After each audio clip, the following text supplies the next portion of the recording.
One of the highlights of Mobland's first season was Pierce Brosnan's erratic mobster Conrad Harrigan. The show's last scene pays homage to a vintage crime drama and showcases Conrad at his most amusing.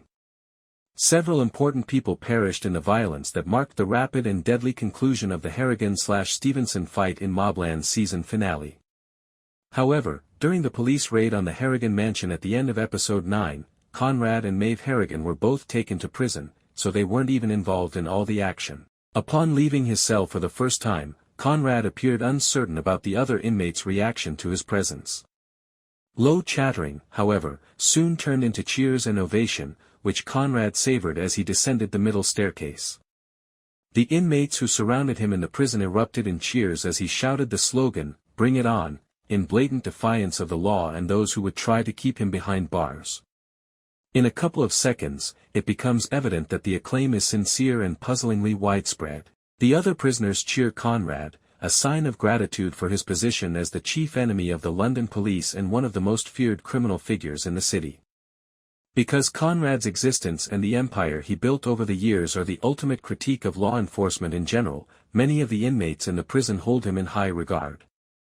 Although Conrad's stability and authority are questionable at best, his reputation is untarnished outside of the Harrigan inner circle and possibly the previous Stevenson gang. The final scene, Pierce Brosnan confirmed in an interview with The Hollywood Reporter, was what many astute fans of crime drama will recognize as an homage. The scene where Conrad comes down the stairs, reveling in the cheers of a prison full of happy criminals, is a direct reference to Peter Collinson's 1968 crime comedy The Italian Job, which starred Michael Caine, Benny Hill, and Noel Coward. In the film, Coward plays a crime boss who masterminds a heist from inside a prison, and is celebrated similarly to Conrad in Mobland. If Season 2 of Mobland is produced, it appears that Conrad and Maeve won't stay behind bars for very long. As demonstrated in the season finale, during the interrupted meal in episode 9, Harry videotaped his conversation with Alice/Nicola as she was stealing Conrad and Maeve's DNA.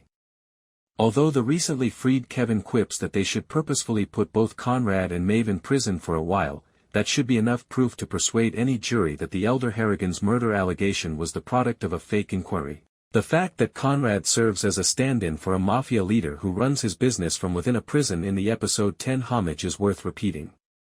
Even if it's improbable, leaving Conrad confined to prison for the upcoming season could be quite amusing.